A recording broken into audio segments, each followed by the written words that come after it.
I'm Kim Knox, Chair of the Program Committee for the League of Women Voters of San Diego. Thank you for joining us for this live webinar. I'd like to briefly discuss the technology we're using to conduct the meeting. Attendees will not appear on audio or video, so if you come up with any questions for our speakers, please use the Q&A button in the Zoom app to submit your question. We'll be taking questions for each speaker right after his or her presentation. If you have any technical difficulties, please send me a message in the chat or send an email to program@lwvsandiego.org. Now I'd like to introduce LWV San Diego President, Lori Thiel. Hi, everybody. Thank you all for attending. We're really thankful for your taking the time out of your day today to learn about these important propositions and to attend this event. I want to especially thank those of you who donated.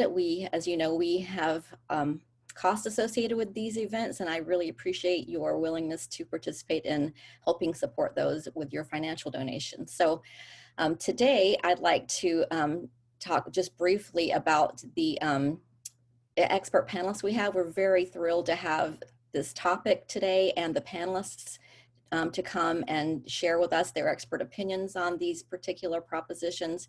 And I'm also thrilled today that we are co-hosting this event with Be Wild. And so with that, I'd like to introduce Denise Green, who is going to tell us a little bit about her organization and give us just a brief overview of what they do. Denise?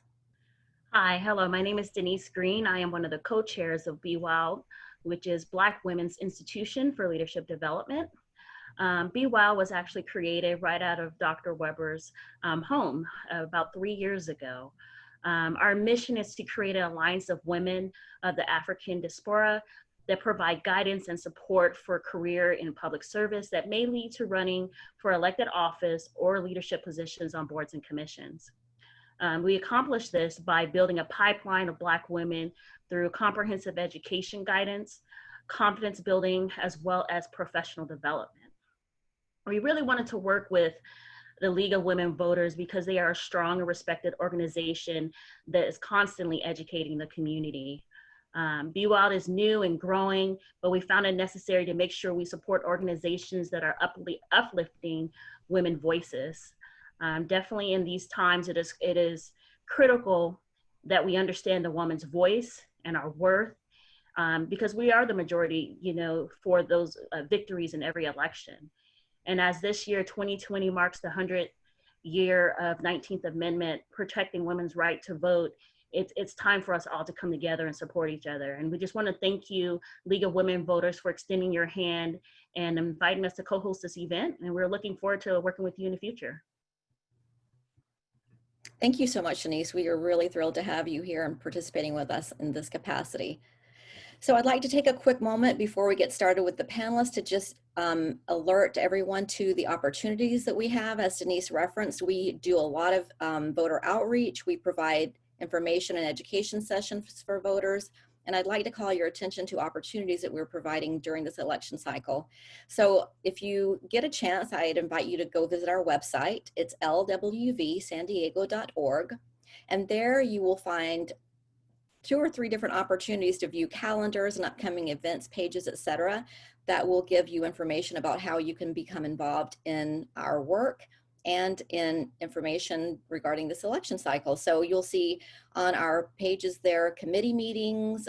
We host training sessions where we teach you how to register people to vote and provide you information on voter outreach. We also have a campaign that's called 101 Days of Action, where you can sign up from our website. And just a quick overview of about what that is.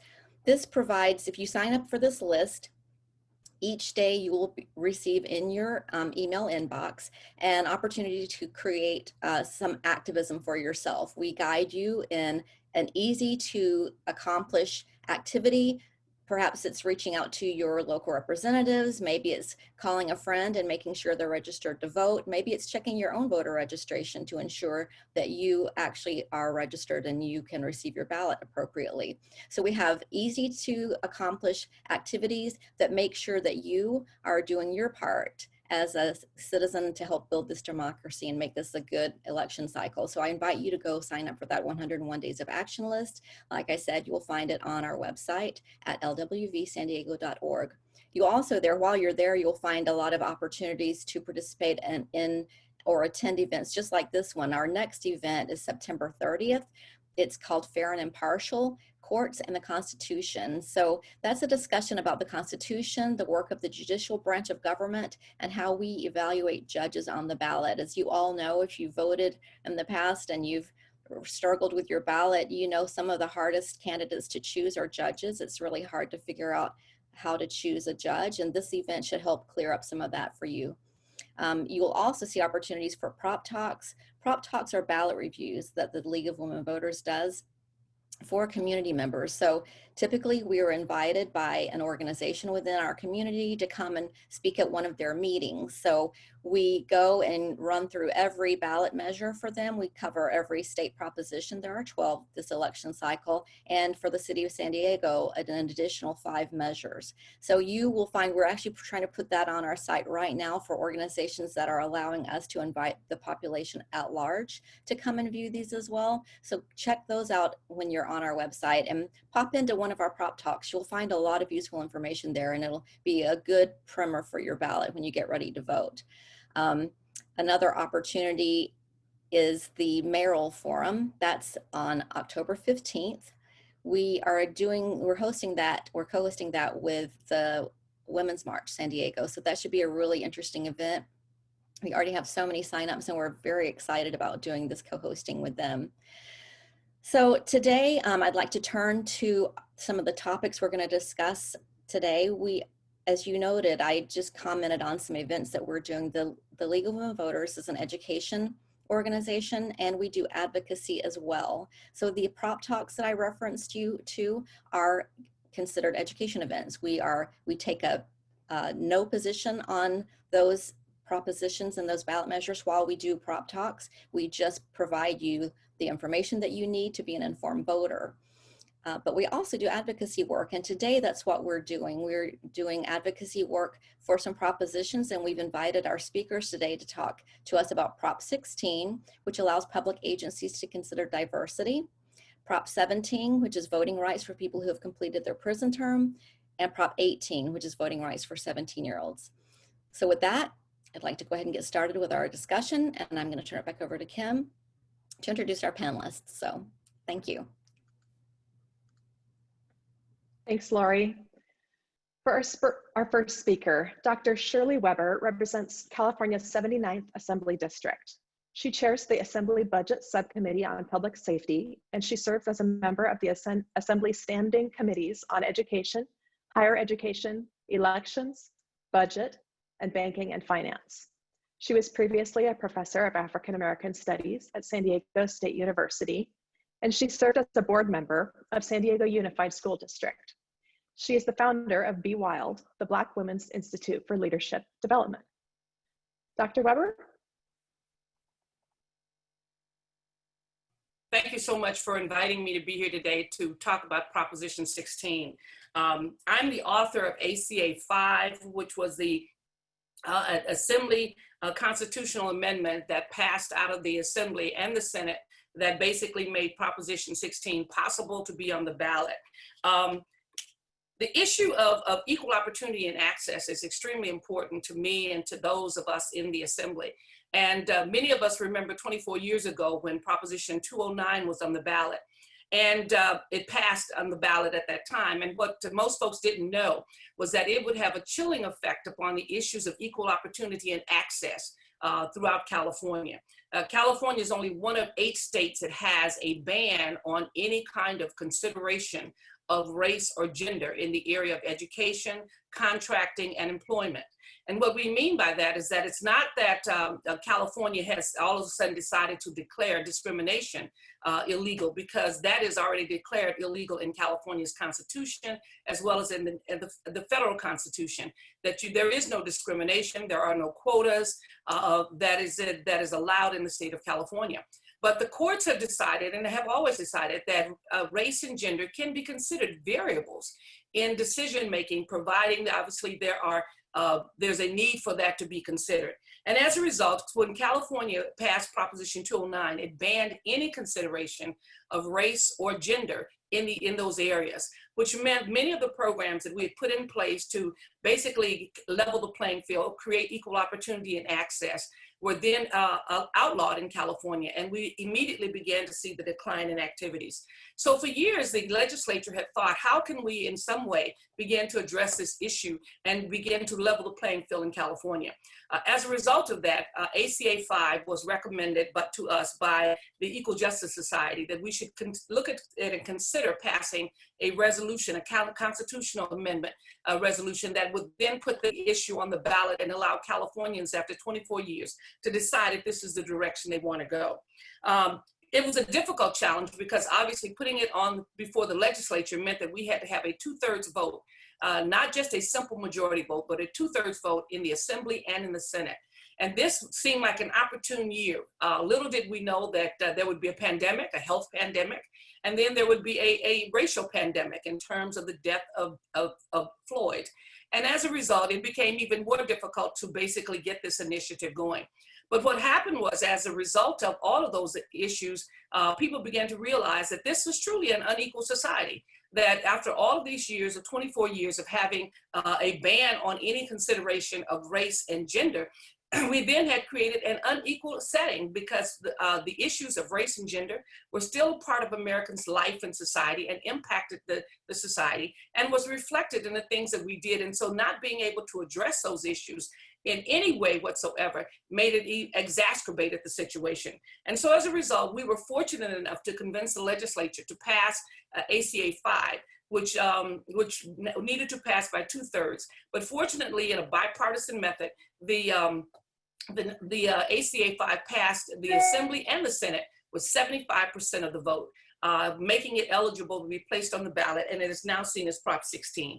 Now, when we talk about this, people should understand that the opposition will say that this is promoting discrimination, that we're going to have quotas, those kinds of things, and that is not the case, because those things, as I pointed out earlier, are illegal in California. But what it does do, it makes it permissive. It is not even mandated that you have affirmative action that in your state. But what it does do is that it gives the city and the counties and the state itself the opportunity, if it sees that there's a need to do that, to basically consider race and gender as one of many variables in the selection process, whether it's education or contracts that are there. And it's interesting to note that once the ban occurred 24 years ago, here in San Diego alone, we had something like 30 to 40% of all of our contracting in the city of San Diego went to women and minorities. And what happened after the issue of not being able to consider race or gender as one of the many variables, we went from something like 30 to 40% down to 1.5% when I was chair of ECEOC in 2010. And so what we saw was a dramatic drop in the opportunities that were there. Some years we saw in our medical schools and our law schools that there were no African-American, no Latinos admitted to med school and into law school. And so what we've seen obviously over the years is a decline in those who are serving in those communities where we have our greatest sometimes legal needs as well as our greatest kind of health needs, a shortage of doctors, a shortage of lawyers, those who are able to become judges, a shortage in that area, because we no longer could actually factor in those variables that were there. And so many of our common sense programs were eliminated. As a member of the school board, we implemented a program specifically designed for African-American males because we saw that they were failing, and some of you may remember the program, that they were failing in our schools, not because they couldn't do the work, but a lack of self-esteem, a lack of role models in communities, those kinds of things. And so we implemented a special program. And as a result of that program, we were able to increase the achievement level from those where we only had 32 with B or better average to over 500 kids who had young men who had B or better averages. The same was true with Latinas in terms of them not moving on to universities and taking advantage of it because of cultural issues and limited vision about role models. When we implemented that program with Irma Munoz, some of you remember, we went to hundreds of kids who were interested in college, doing well and improving themselves in terms of self-esteem. When Prop 209 passed, all of those programs had to be eliminated, because at that point we could only do programs that were general and not address the specific issue we face. We have the same thing happening in the state now. We know that the failure rate in our K-12 system is high for African-American kids, and yet we're not able to fashion a program that reaches down and helps those students to be successful. We have a shortage of teachers of color. We cannot develop a special program to mentor and recruit those persons to become teachers in our state, and where we have such a great need, and our student population is 70% folks of color. So what happens is this: in this situation, we are looking at ourselves as a state being handicapped in our ability to consider, not as the only variable, but to consider, to recruit and to support those who are people of color who may have had limited opportunities. I'm grateful for affirmative action. I was not admitted to UCLA years ago on affirmative action because it didn't exist. But the fact that I went to UCLA and got a PhD really is a factor of affirmative action, because there was a program called GAP program, which was a graduate advancement program that came into place after I was a student there, that went out and recruited students to go to grad school. Those of us who had gone through the university, who had no vision of going on to get PhDs, and there was no outreach and no mentor program for us at the university.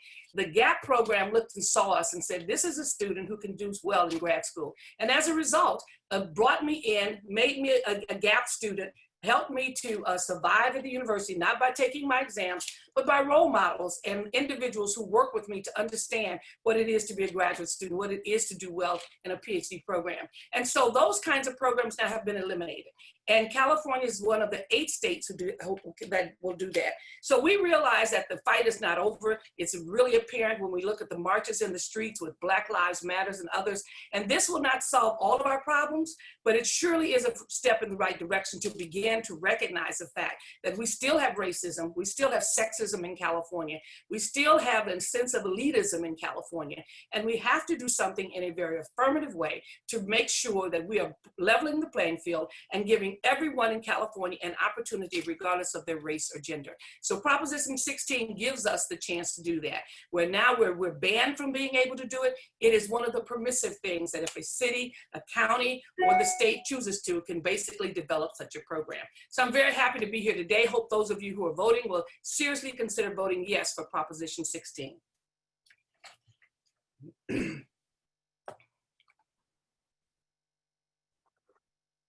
Great. All right, thank you so much.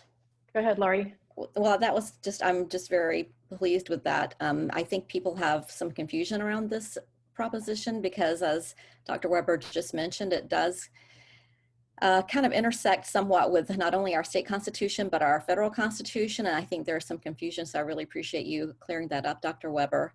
We do have one question regarding the scope of this particular proposition, and hopefully you can shed some light on this. So it concerns the coverage of it, apparently regarding race and gender considerations. Does that also cover like gender identity, and like, can you just elaborate a little bit more on how broad the coverage is for this particular proposition and what exactly it covers as regards to race, gender, and gender identity?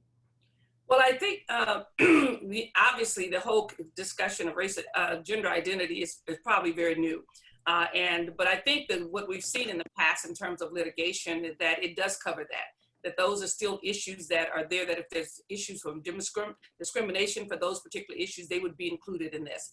Keeping in mind that it doesn't mandate that it has to happen, but it gives permission for many of the variables to be included, and that's one of the things. And gender identity is considered gender, yes. You did mention earlier in your discussion that this is a permissive proposition. Can you just elaborate a little bit on that? I know you mentioned it, but I think that's an interesting concept for people with legislation, and it's kind of rare for that legislation to be what, as you characterize it, as permissive. Can you just elaborate a little bit? Sure. The concept of affirmative action, first of all, is permissive. It's not a mandate. There are areas that don't have affirmative action. And mainly because maybe they don't need to have it because they've already dealt with the issues of race and gender in their contracting and have basically met the needs. And so there's no real need to engage in that. But those who see disparities and their communities who see disparities can use affirmative action, can basically use it as one of the, as a tool that they have to begin to create the sense of equality. And so it's not necessarily that people think that as a result of this legislation, now we're going to be mandated to have certain kinds of things in place. No, it is a choice that the county, the city, or the state will make. And many of the counties choose to do that. Some of them are excited about the fact that this is coming back, and they're beginning to look at the ways in which they can do that because they recognize in their cities that the fact that in Los Angeles, that 2% of all the contracts in the city of Los Angeles go to women, only 2%, and 2% go to Latinos, and less than 1% go to African Americans. When you have a city with a population like Los Angeles, you know there's going to be discontent, unrest. People are looking at what they're trying to do with their lives, and they can't provide opportunity for themselves. This gives the city and the county say, you know, we need to do something. We need to balance this out. Right now, they can't do anything. They just have to let it go as it is, unless someone sues them and litigates the matter. But absence of that litigation, there's nothing they can do. And so as a result, this now gives them permission to say, yes, we've got a problem. We need to basically diversify our contracting, diversify our employment. Why? Because it's good for the city of Los Angeles, and it's good for the county of LA, and it's good for San Diego. And so even our own folks are looking to see what can they do within this parameter to create opportunities, because they look at the situation and their constituents are concerned that there's not a sense of fairness and equal opportunity that's there. Agreed. Thank you. Well, I so appreciate your insight on this and for being with us today and providing some additional information. If the attendees want to check their chat, you can see a link that we provided for analysis on this proposition. And as you can see from Dr. Weber's background, there's a Yes on 16 supporter page as well.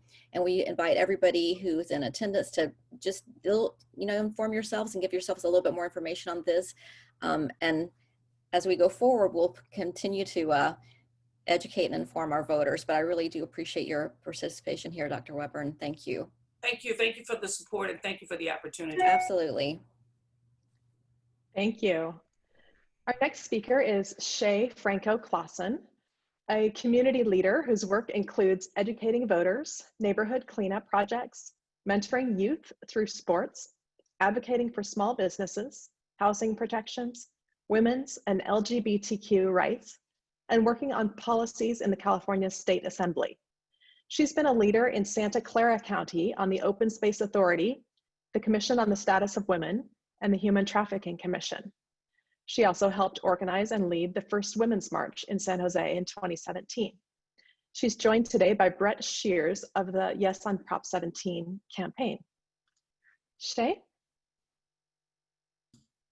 Hi, good afternoon. And I just want to say thank you for having me, and I'm excited to be here amongst so many leaders, as well as being joined by my colleague, Brett Shears of Vote Allies, to discuss the importance of Prop 17. As we continue to push for equity and break down systemic racism that has historically created barriers for Black and Brown communities, as Assemblymember Weber just broke it down for us in more deep detail, Prop 17 is a step forward in ending criminal disenfranchisement laws that have been in place for generations. And it's important now, more than ever, that we have inclusion, justice, and fairness. And that's exactly what Prop 17 would do. It's really about restoring people's rights, reintegration, recognizing the biases, and addressing civic engagement as well as community security. And that's the reason why that this is on the ballot. It was previously ACA 6 that was authored by Assemblymember Kevin McCarty. We're honored to have our Assemblymember Weber, who also was one of the co-authors.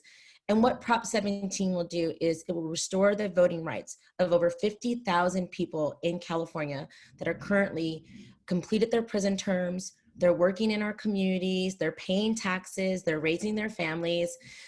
They should be encouraged to re-enter society and have a stake in their community by having their rights restored.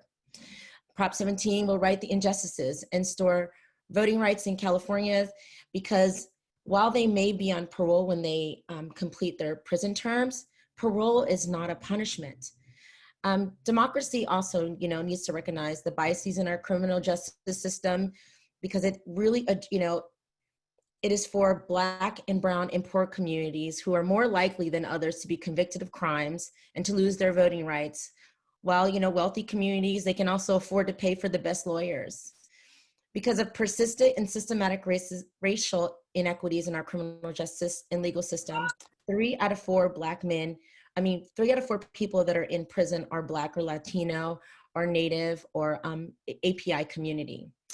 This means that our Constitution locks people of color out of the voting booth.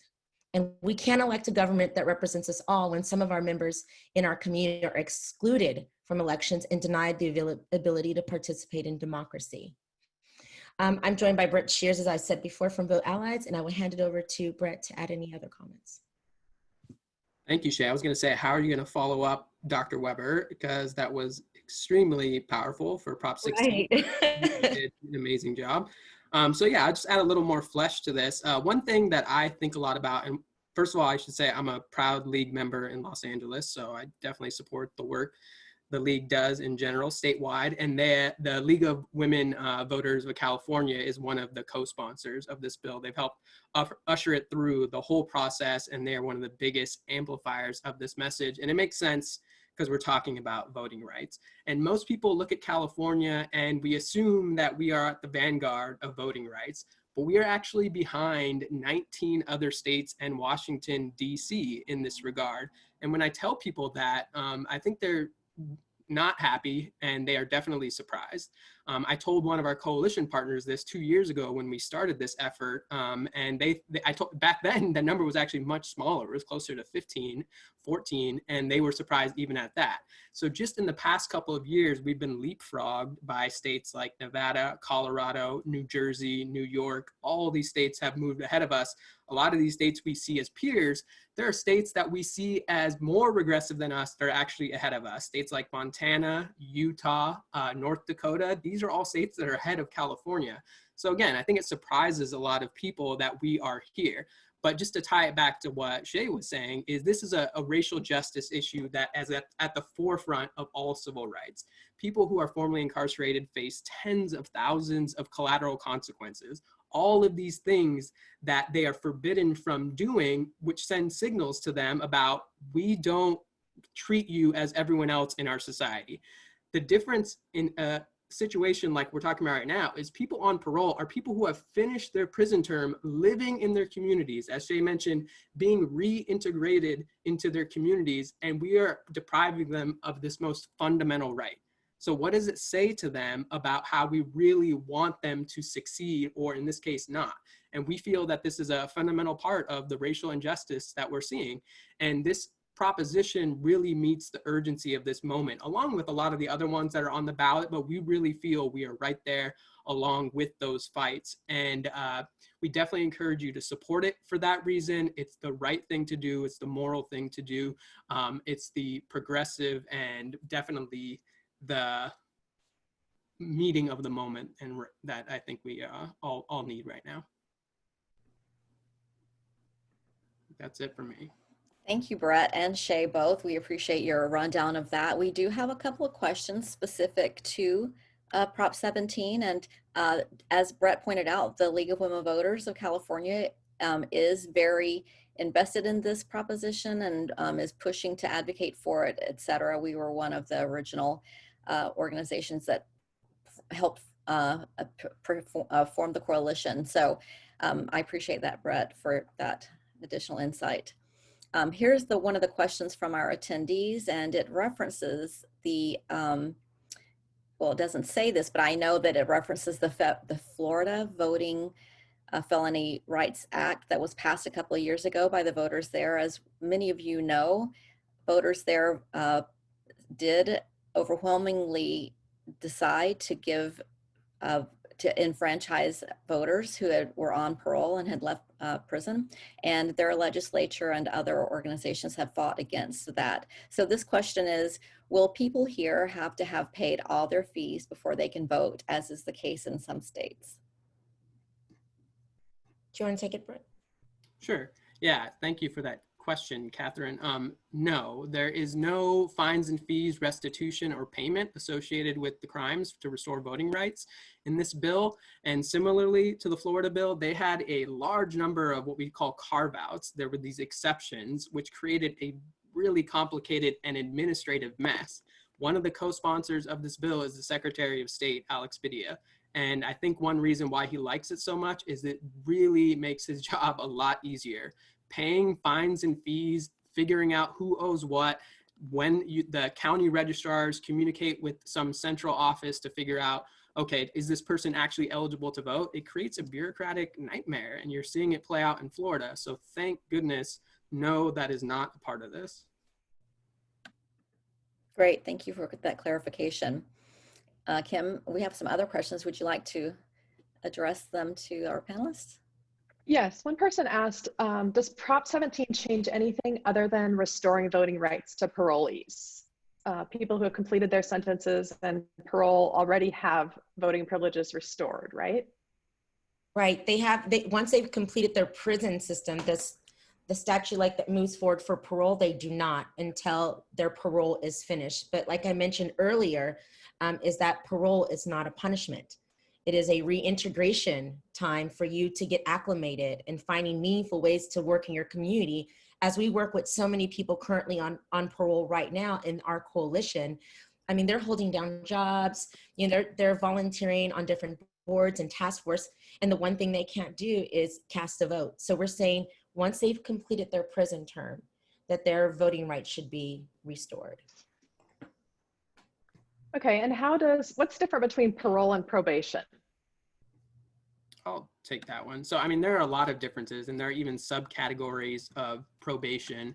The main difference that I identify is that parole is a state-sponsored form of community supervision. So someone's released from state prison, and then they're on a period of parole. Their prison term is done, but they're on a period of parole, which happens to be managed by the state of California. The probation is managed by the counties, and that's important for the state constitution because it's the state that is actually stripping people of their voting rights, which is why we say in prison, in a state or federal prison, or on parole, these are the people who don't have their voting rights. So this strikes the very short provision that includes the people on parole. So it's basically creates this clear dividing line. Right now, we have a very messy dividing line that says, okay, if you're on probation, you can vote. But if you're on parole, you can't vote. Those two things seem similar to the people who are under those kinds of supervision. They're just like, I don't really know the difference. It seems like, you know, I'm being monitored by the state for various reasons by a different state entity. One is kind of imposed by the court. One is through state law. The court is probation. State law is the parole system. You can see I'm getting into this. It's all into the weeds. It's complex and it's messy. This proposition makes it much clearer because the dividing line is who is in federal or state prison and who is not. That's how you know who has voting rights. A lot of people don't know that even people in jail have voting rights with almost very few exceptions. The exceptions being that they are on their way to prison or some other interim kind of state of limbo. So this creates a really clear dividing line, and one reason again why it makes things simpler. And we currently work with the League of Women Voters here at Santa Clara County to make sure that people that are in our local county jails can vote. So it does send a different message, as Brett was saying, is when they're released, some people that are being released from prison, some are being released from county jails. Some people still don't know, even if they have a misdemeanor, that they have the right to vote. So it's been very unclear, and to me it feels very intentional, and that's why restoring the voting rights of those people on parole, then we know that everyone can vote that currently are out in our community and reintegrating. That's a really good point. We in San Diego, we too have a voting outreach to our county jails. We work with Pillars of the Community to bring voting rights to our county jails. And to Brett's point, it does get confusing because, as we all know, there was a mandate that our prisons were overcrowded several years ago, and some of the people who were there had been moved, displaced to jails. And, you know, when we go in there to provide, you know, voting services to those people who are incarcerated, it does get complicated for a lot of reasons to try to figure out, you know, what the opportunities are for people given their current situation, and as Brett pointed out, states of limbo, et cetera. So yeah, it's a very complicated issue right now, and hopefully this proposition will make it a little bit clearer and simpler for us to navigate, not only in registration, but in subsequent voting rights as well. So let's see, we have another question here. I'm going to put a link in the chat as well to the League of Women Voters of California's analysis. Yeah, you guys feel free to check the chat for all kinds of resources. We will have yes on links, as well as resources from the League of Women Voters ballot analysis. So you'll find all those in the chat. And remember to put your questions in the Q&A if you have any. Here's another one in the chat. When are people put onto parole, and when are people on probation? Is it related to the category of their conviction, felony versus misdemeanor? So I think Brett did give us some background on that. If you want to just make that one clarification, perhaps that would clear up this question for us. So yeah, I think this question John is posing is about degree of crime, and it's related.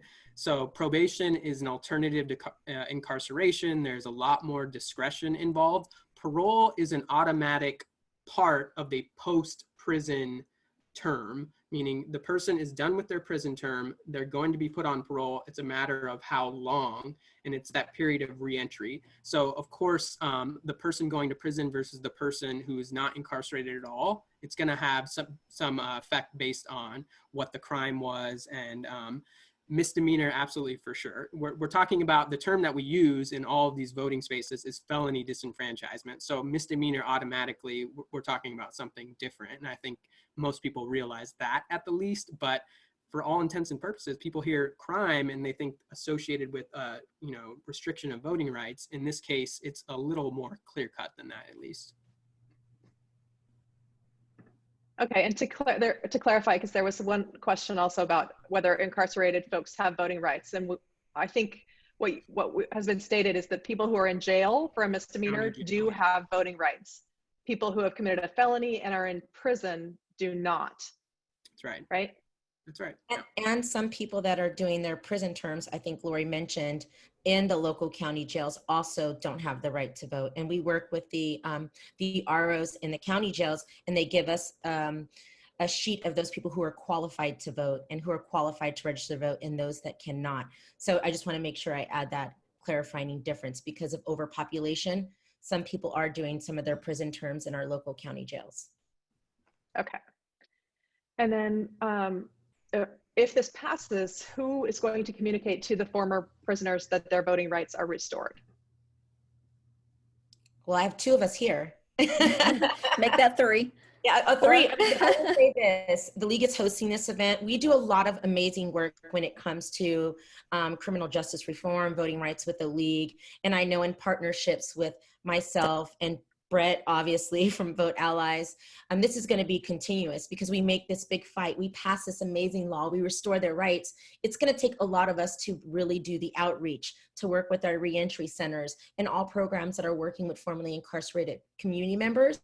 And even in the jails, like Initiate Justice does a great job of already organizing within our state prisons. So the work after the win is going to be of all the same dedicated people, including the League, to make sure that people understand, they're educated, and cast their ballot to vote.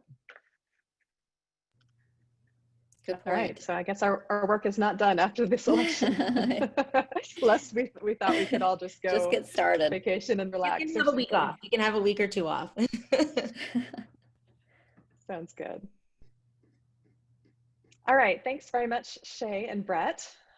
We have one more speaker on Prop 18.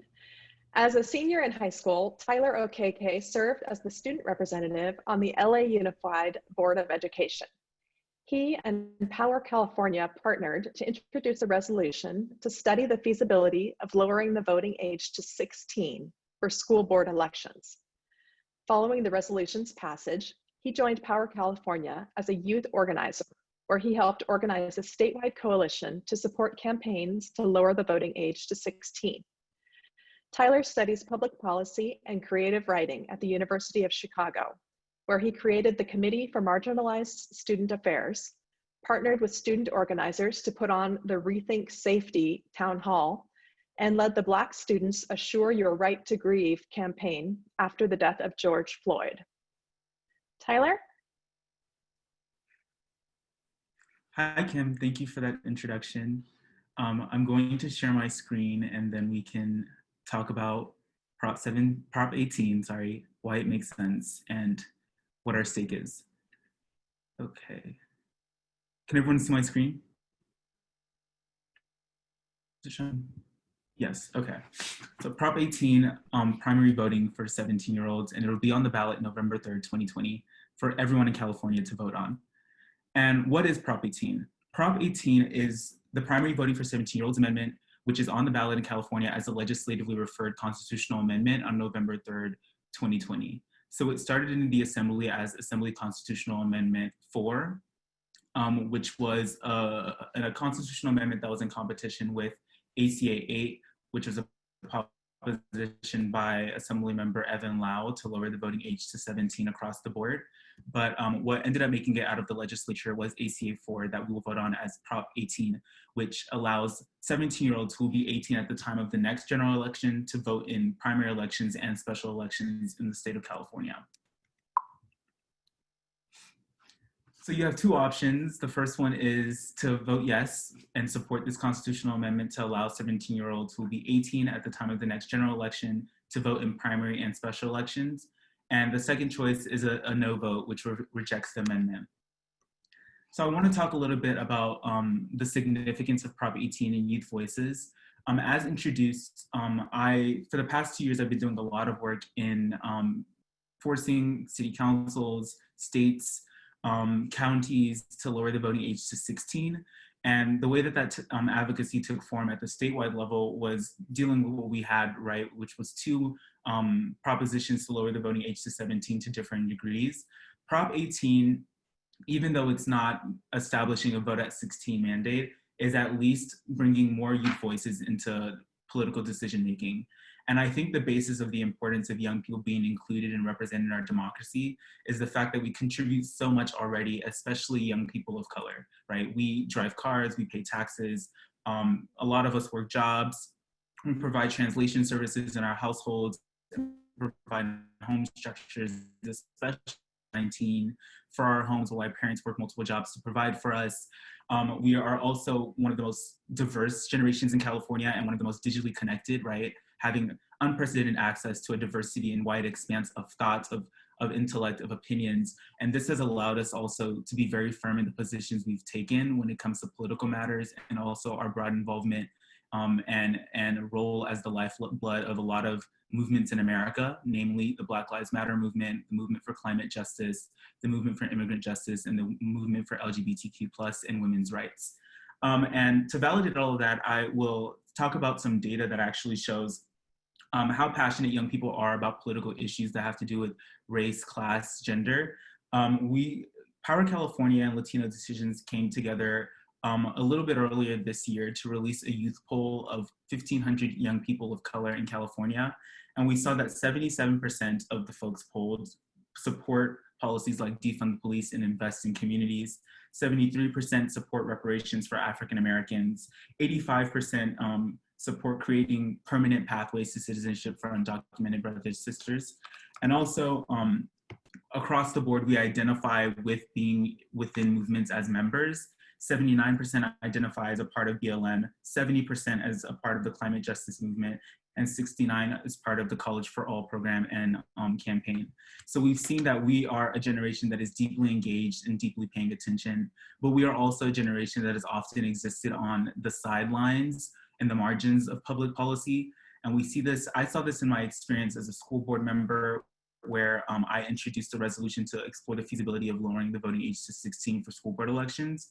And the reason I introduced the resolution was because at the school board level, you could see a disconnect between the actual and inherent needs of students in the classroom and also the polarization of special interest adult issues like the Teachers Union and the Charter School Association.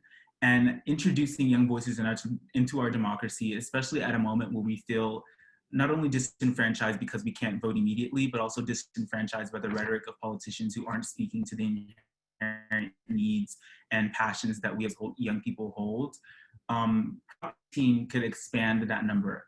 And I'll refer to a data point from the Public Policy Institute of California that noticed that the Prop 18 had the potential to turn the tide in local, primary, and special elections. For example, Assembly District 39 held a special primary election in April 2018 that was decided by only 60 votes at a time when 2,000 Prop 18 voters in the same district were not eligible to participate. So in races like these, where the decisions are being made by a very small margin of votes, Prop 18 and enfranchising 17-year-olds before they turn 18 provides us an incredible opportunity to, number one, get the voices of young people inserted into our democracy for the entire electoral season, but also to really represent and compact the force and the energy of young people in making the decisions of who leads them. I guess that I will also bring up the fact that this is a very minimal cost. I think when you think about the benefits of what it means to start this practice of lowering the voting age and enfranchising young people earlier, it would only be minor costs for counties, no more than $1 million. And it would be a minor one-time state cost, which would amount to less than 1% of the state general fund spending. And I want to recognize and position Prop 18 and youth voices broadly as one important step in making sure that we continue to get the lowering of the voting age to 16, which is a time that is actually validated by numbers and research. And there's a piece by Hart Atkins, a research piece by Hart Atkins, that actually says that there is no difference in civic knowledge between 16-year-olds and 21-year-olds. And that part of why voter turnout among young people is so dismal and so discouraging is the fact that that age group of 18 to 23 is one of the most transitional times in a young person's life. And I can speak personally to that as someone who has always been passionate about civic engagement and political advocacy. I'm now finding myself in the city of Chicago, expected to vote in November, but having very few clear pathways of doing so. And those are issues that lots of young people navigate during this time, whether it's being in another city because of college, or being in another state or another region because of work, or just moving, just the different things that cause young people to have like a split mind and to have a split perspective, especially when it comes to leaving their family home and exploring life and figuring out what all of these things mean. But when we introduce voting at 16 and we're able to have young people vote in stabilized conditions for at least their first 2 consecutive elections, we have a higher probability of establishing a relationship where that student or that young person is a lifelong habitual voter. So Prop 18 is important not just in the sense that it makes sense for someone to vote in a complete and entire electoral season from primary election to the general election, but it also makes sense to include our voices now because we have so much to offer. We are thinking about these issues abstractly, and we are also very well situated in the needs of our communities. And I think that would be my case for Prop 18 and would love to answer questions. Oh, before that, sorry, I have a few more slides. Similar measures are Measure G in San Francisco, which would allow 16 and 17-year-old citizens to vote in municipal elections in San Francisco, and that will also be on ballot November 3rd in 2020. Likewise, in Oakland, Measure QQ would extend the right to vote in school board elections to 16 and 17-year-olds. And as was mentioned in the introduction, in April of 2019, the LA School Board voted to explore the feasibility of lowering the voting age to 16 for school board elections. So there is a broad and ambitious movement to lower the voting age to 16 and also to 17 in the state of California. And Prop 18 in many ways is a manifestation of that energy. Notable support comes from the California Association of Student Councils, the governor of the state, the Honorable Gavin Newsom, Secretary of State Alex Padilla, California League of Conservation Voters, California School Boards Association, and the California Labor Federation. And that's it. Thank you so much. That was a really important presentation. I appreciate your taking the time out of your, I know you're busy, to get spend with us today. This topic is, as all of these are today, very important to the League. Kim has posted in the chat the resources from the League of Women Voters of California that people can check out and see our analysis of this particular proposal and what our recommendations are, you know, why we recommend supporting it. And in our case in particular, our local league here in San Diego, we a year or so ago conducted our own research on your advocacy regarding voting at 16. And we came away with exactly the same situation or the same highlights that you shared with us here today regarding youth vote and their ability and willingness to spend some time with ballot measures and to inform themselves. Because if you think about what an average 16-year-old is doing, that's how they spend their day, right? They study, they, you know, perform education opportunities at school, they apply for the applications, SATs. You know, voting is one of those things. It's a very considerate and deliberative act.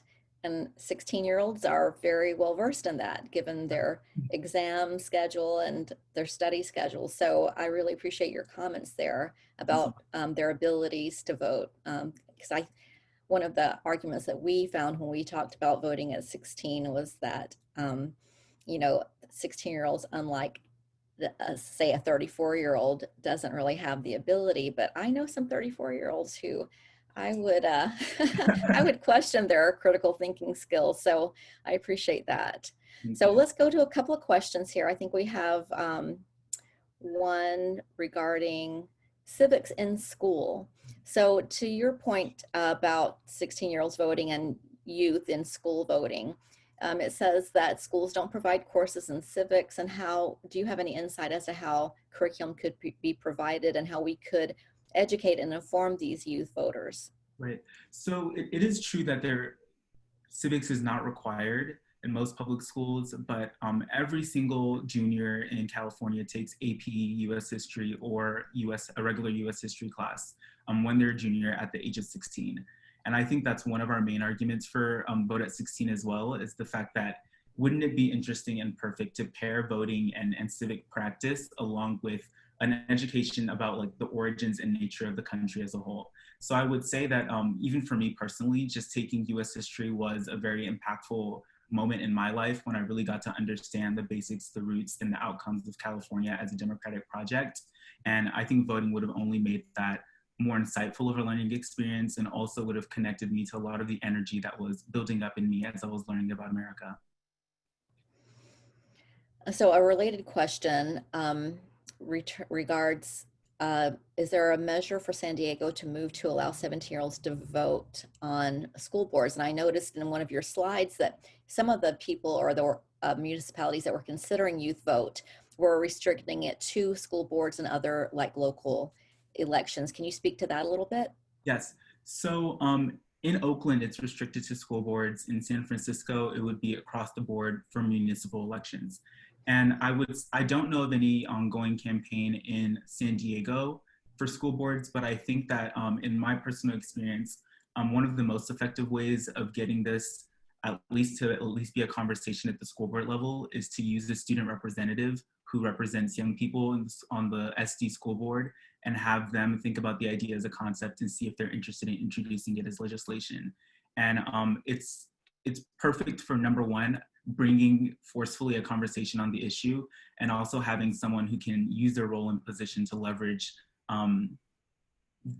the fact that like it's under spotlight and they can get something on the docket of a school board very quickly. But I'm not sure of any ongoing projects in San Diego to lower the voting age. Thank you.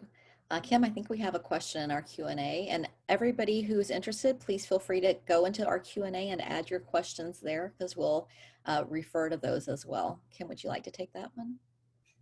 Yeah, so our Speakers Bureau is made up of members who go out and talk about the pros and cons of each of the ballot measures. And we noticed that the opponents say on this one that students could be influenced by their teachers and therefore make bad decisions about voting.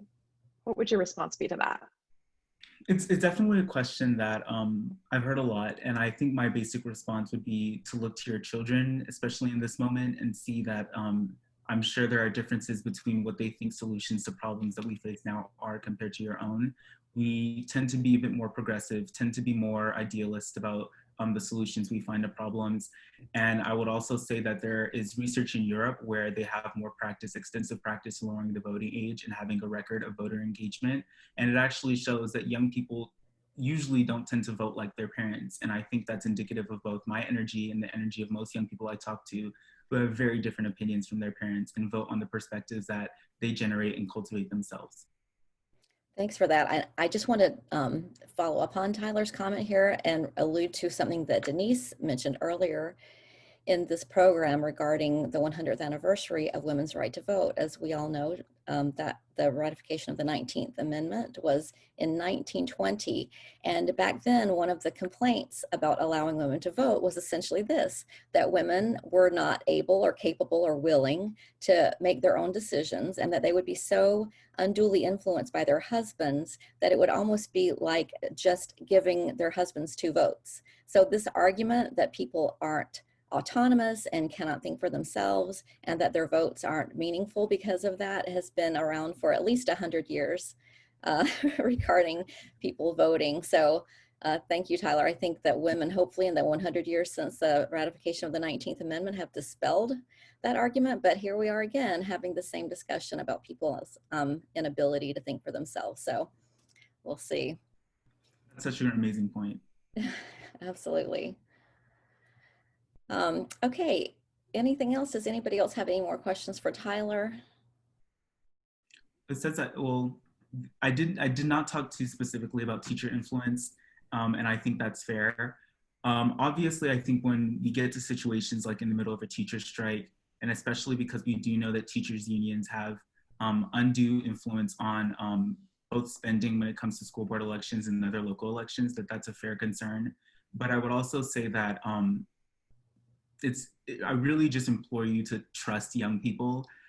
Just like giving you the numbers about what our values are. We're fairly clear when it comes to what we believe, what we're interested in, and what we're passionate about. And whether our parents agree with us, that would be amazing. But I don't think that will be unduly, especially at the age of 17, influenced by our teachers. It's just not a trope that I'm familiar with, at least as a young person who's graduated from high school and knows lots of young people. Thank you.